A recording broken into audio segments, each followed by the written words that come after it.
কোনো স্পেশালাইজ কোনো কেয়ার নাই, কোনো ক্লিনিক নাই, কোনো হসপিটাল নাই।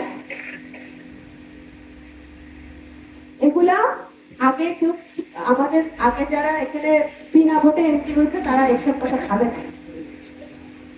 তো এই জিনিসগুলা আমাদের এখানে আরো স্কুল কলেজ হতে পারে, আরো মাদ্রাসা মসজিদ হতে পারে, আরো মন্দির হতে পারে আমাদের ছেলেদের ভাগ্য উন্নয়নের জন্য।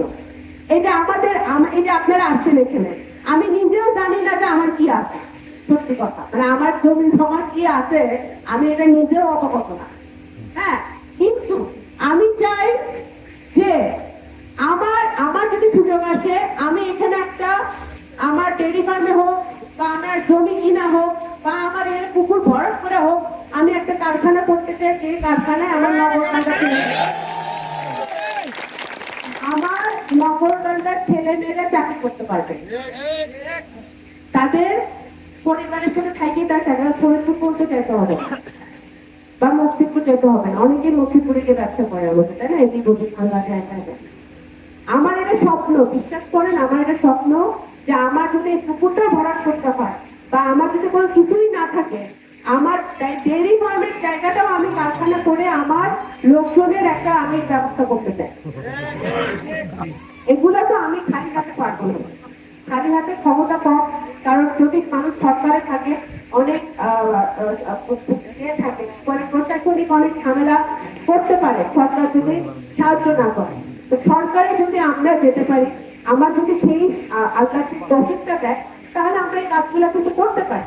এবং সেই কাজগুলো করার জন্য আমাদের এই যে মঞ্চে যারা বসে আছে আমার ডাইনি ভাই, সবার ঐক্যবদ্ধ থাকতে হবে, ভেদাভেদ থাকলে হবে না। এই যে আমাদের ভাইরা ছাত্র দল করছে, কেউ স্বেচ্ছাসেবক দল করছে, কেউ যুব দল করছে, কেউ ওরা তো ভবিষ্যতে নেতৃত্ব দেবে। আর এককালে কালামুল্লা চাকরিটা দিয়ে গেছে, এখন এনারা দিতেছে, আর 20 বছর 10 বছর করে ওরা দিবে, তখন আমরা পুরো যাবো, মরেও যাবো হতো। এখন ওরা দিবে, কিন্তু ওদের ভবিষ্যৎ তো আমাদের নিশ্চিত করে যেতে হবে যে ওদের ছেলে মেয়েরা যেন ভালো থাকে। সেটা কিভাবে করবো? আমাদের নগরকান্দার উন্নয়ন, সরকার উন্নয়ন, শিক্ষা, স্বাস্থ্য, কৃষি, আমাদের কৃষক ভাইরা এদেরকে যদি আমরা ঠিক মতো না রাখতে পারি, ওদের ছেলে মেয়েরা মানে আমাদের নাতিরাও কিন্তু ভালো থাকতে পারবে।